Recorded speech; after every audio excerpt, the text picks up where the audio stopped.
Hi everyone, thank you so much for joining us for our first of 4 seminars in the Finding Freedom series. My name is Bree and I'll be hosting tonight.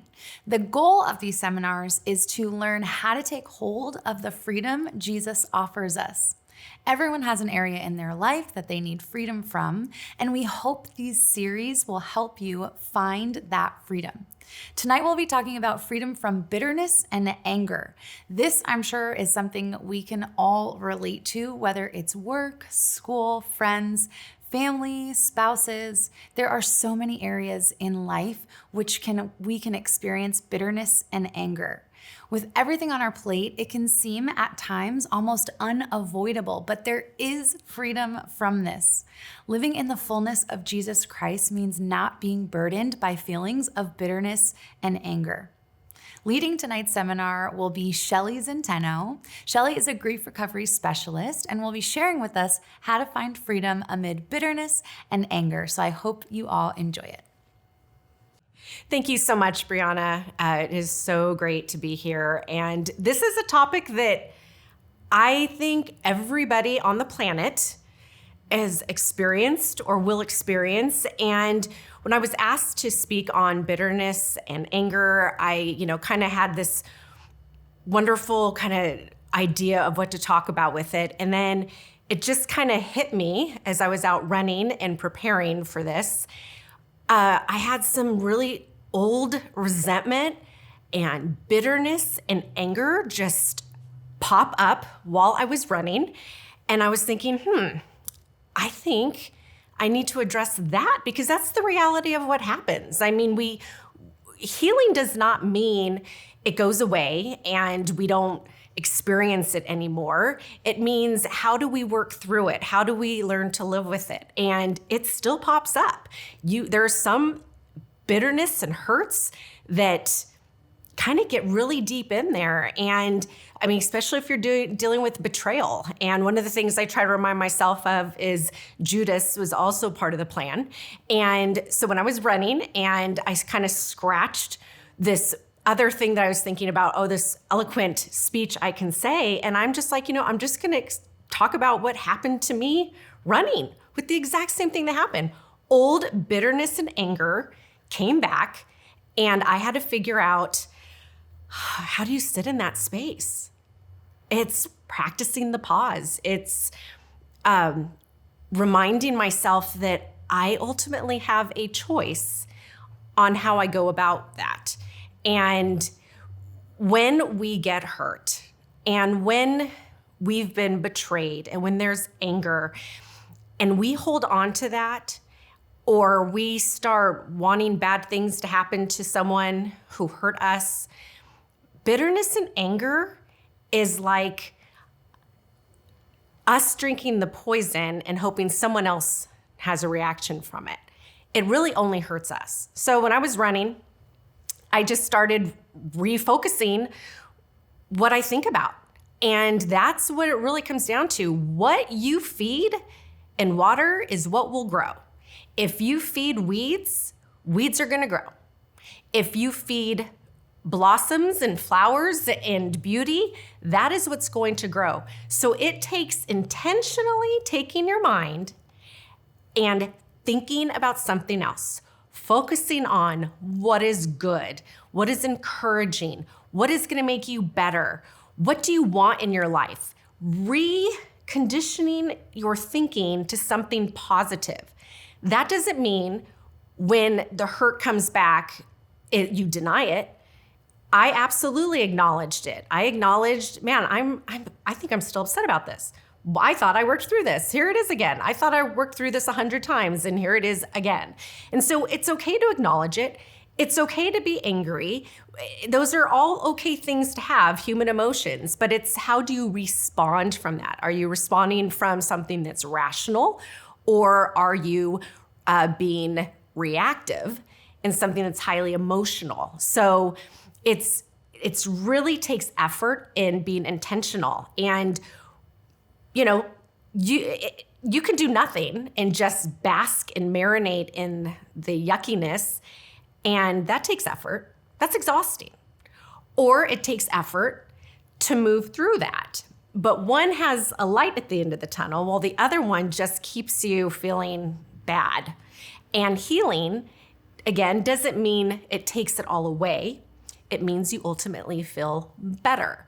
And if you feel better, you can start making better choices, and you can start being healthier, and you can start having joy.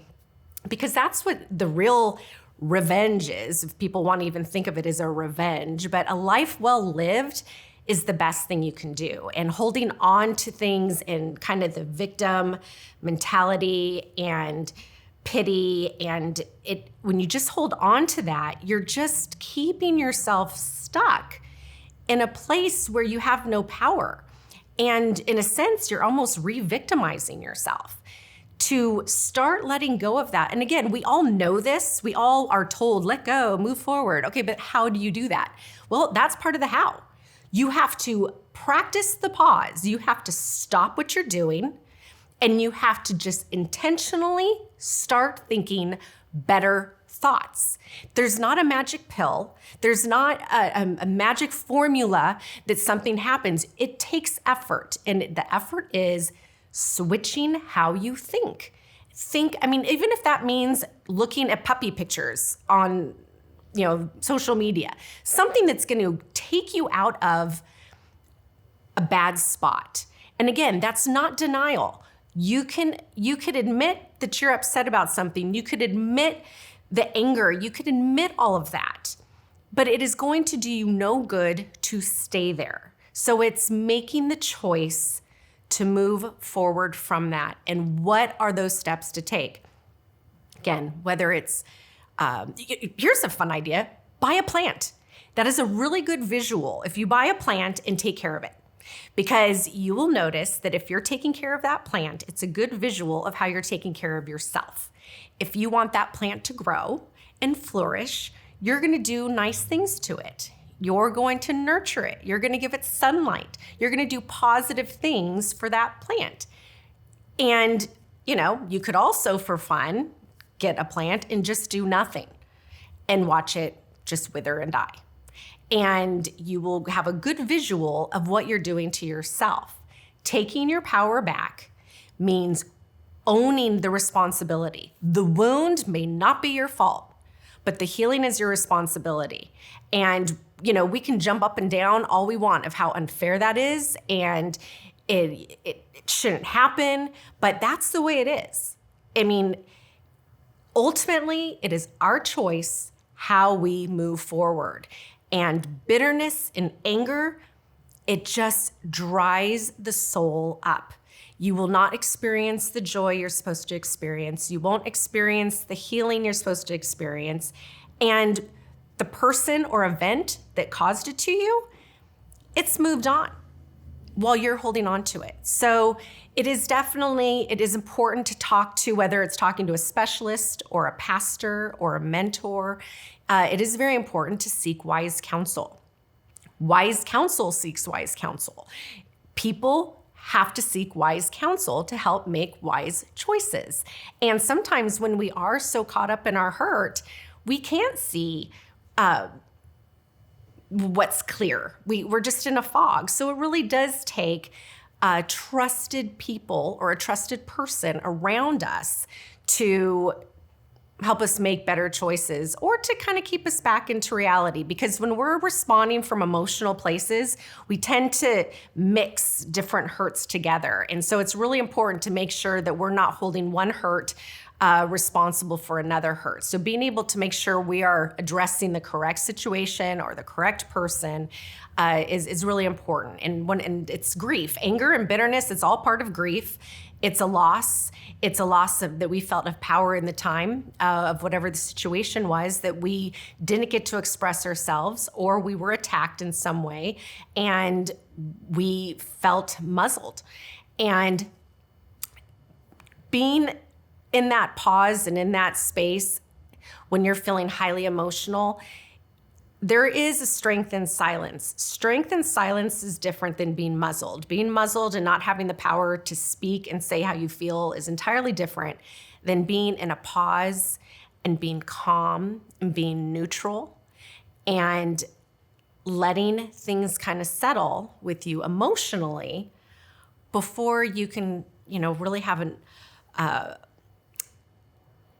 good understanding to the clarity of the situation going on. Because when we're highly emotional, we're just going to be off thinking all about ourselves and not looking at the big picture of things. So again, it's really what you feed is what will grow. I mean, just really think of that visual. Just what you're feeding is what will grow.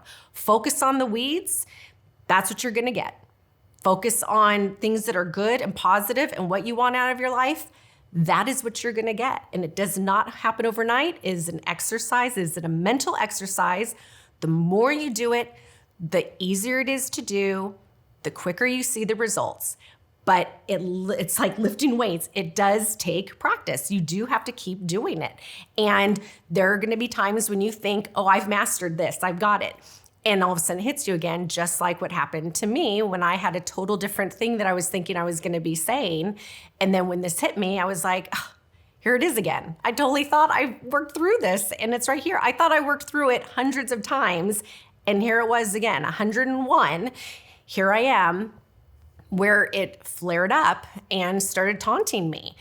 But I can say, because of all the times I've had to work through them in the past, I was able to immediately start putting those things into practice that was going to start kind of lowering the temperature, regrounding myself in the present moment, because the past is the past.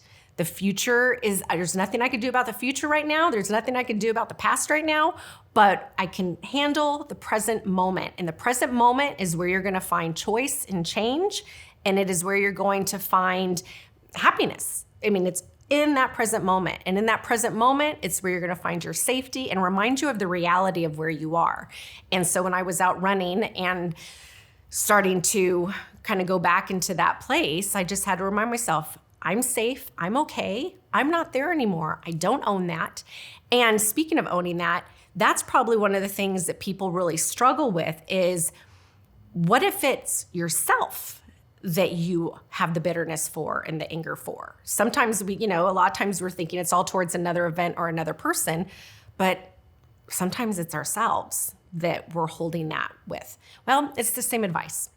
You got to be kind to yourself, and you have to focus on, again, what you feed is going to grow.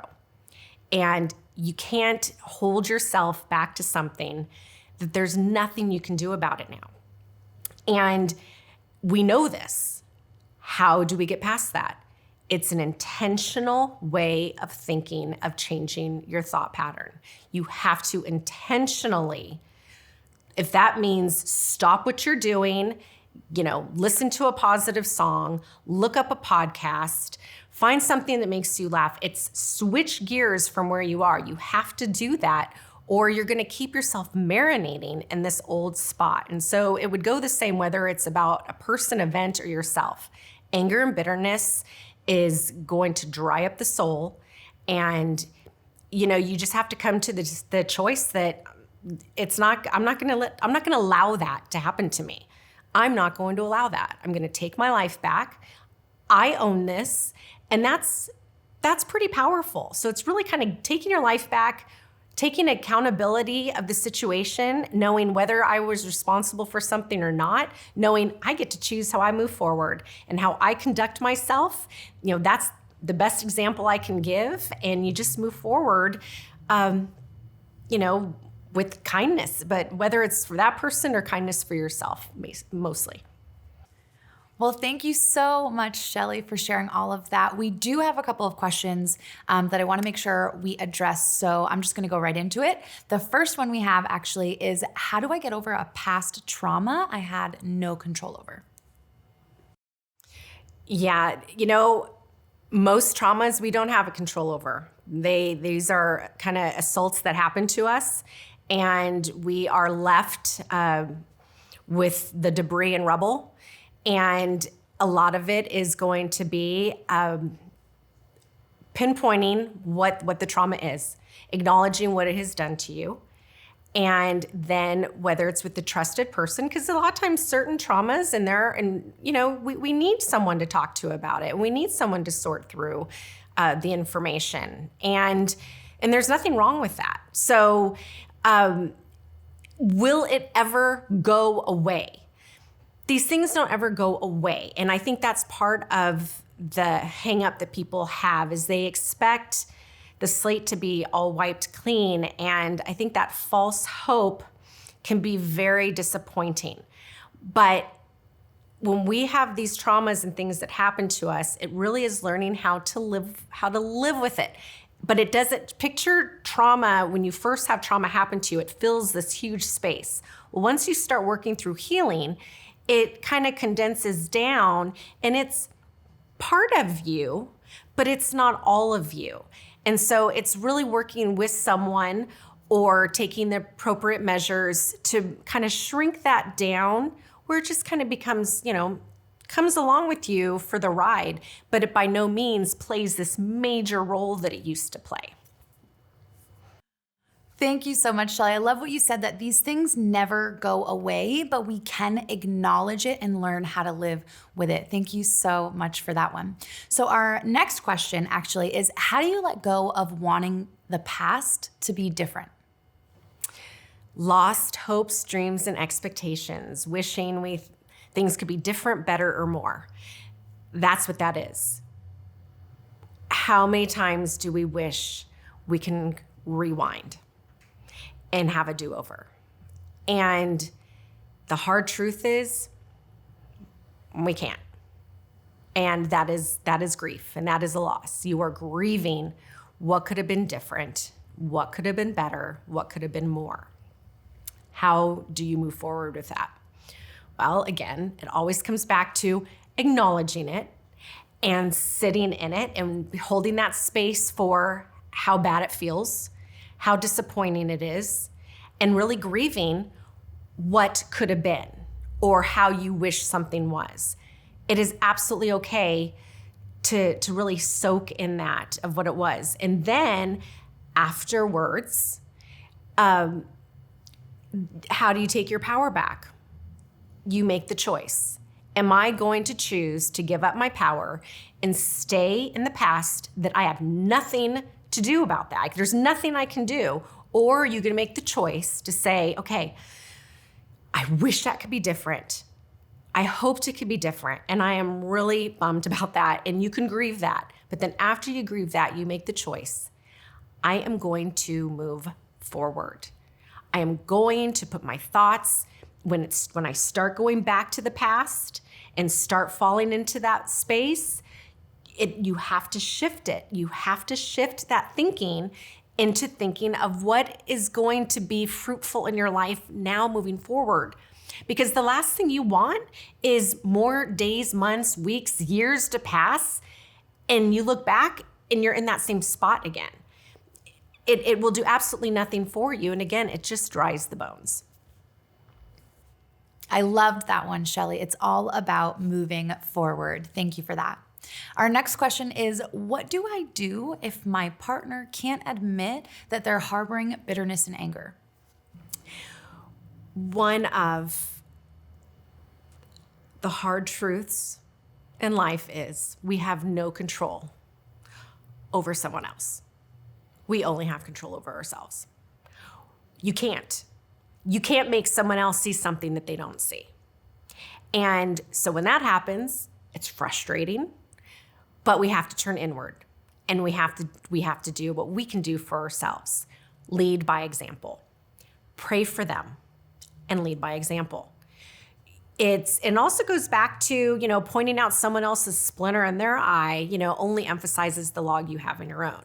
So, and I say that with a lot of grace, because it's real easy to we can see what someone else does and we're like, yeah, but their log is so big, and I do have a splinter and it's not that bad. But the bottom line is, we don't know what they're working through. We don't know what journey God has in store for them and how they need to grow through that. It is not our place to reveal those things to someone. And, and they may not ever have it revealed to them.